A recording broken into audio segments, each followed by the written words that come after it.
Hi guys, so this week I want to share the hard parts of painting abstracts.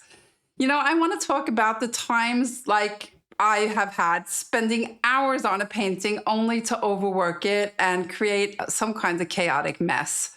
And the times that I believe that starting over was the only way to get out of a really hard situation. And the times that burst of inspiration just totally disappeared. There have been times where I felt like a total fraud, wondering, why is this so hard? It's supposed to be intuitive, it's supposed to be fun, it's supposed to be easy. That mix of deep frustration and self-doubt is something I think almost every abstract artist goes through, but we don't actually talk about it nearly enough.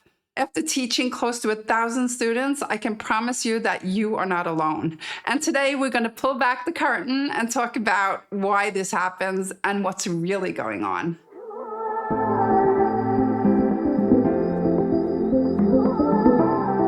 So it feels hard because it is hard. Creating something from nothing with no rules to follow is one of the most courageous things you can do. It's not about just splashing paint all over. It's a deep internal process. And that process usually gets stuck in 3 key places. First, there's the paradox of freedom. We're drawn to abstracts because there's no rule book. But that total freedom can actually be terrifying. So when you can do anything, how do you decide what to do next? That blank canvas isn't just a surface, it's a mirror. And without an external subject to paint, we have to rely entirely on our internal voice and intuition. That requires a level of trust in ourselves that most of us haven't been taught to develop. And second, there's the battle between your intuition and your intellect. So your intuition is that first spontaneous mark. It's that gut feeling that might be telling you to add a splash of bright yellow. But then your intellect jumps in, right? And your inner critic starts asking questions like, is that the right color? Is this composition balanced enough? What will people think about this? This is the voice of perfectionism and self-doubt talking.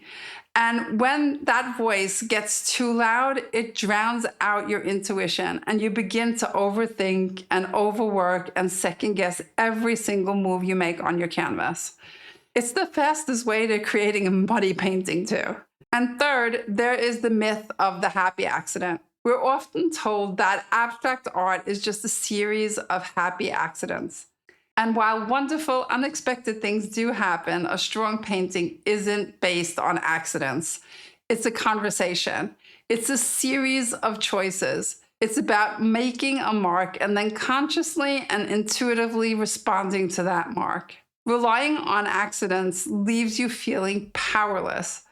The goal is to become an independent artist who knows how to turn the potential mistakes into a new direction with confidence.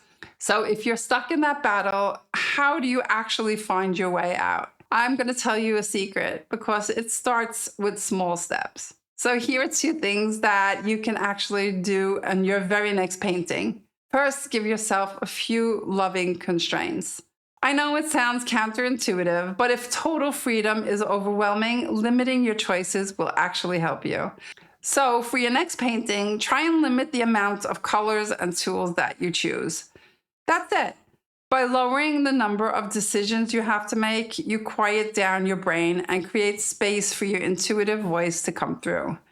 It's not about restricting. It's not about anything like that. It's all about focus, actually. Second, reframe your guiding question. So instead of asking, is this right or is this good? Ask a more curious question. What if? What if I turn this canvas upside down?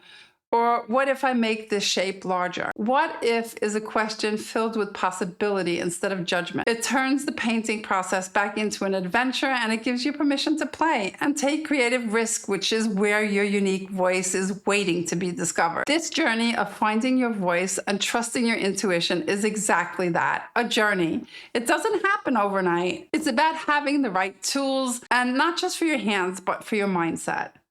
And speaking of tools, I have one for you. It's called the Clarity Checklist. It's a simple, free guide with 6 questions that you can ask yourself whenever you feel stuck or unsure about how to finish your painting. You can download it for free. It's my gift to you. So I hope it helps you move forward with those moments of doubt and with a little more clarity and ease. All right, so remember that feeling like this is hard, but it is definitely not a sign that you're a bad artist. It's a sign that you're on the edge of a breakthrough. It's part of the journey of becoming the independent, confident artist that you know you can be. And if this resonated with you, I would love to hear from you in the comments. So, which of these 3 reasons felt most true for you? All right, be kind to yourself in the studio, and I will see you again next week.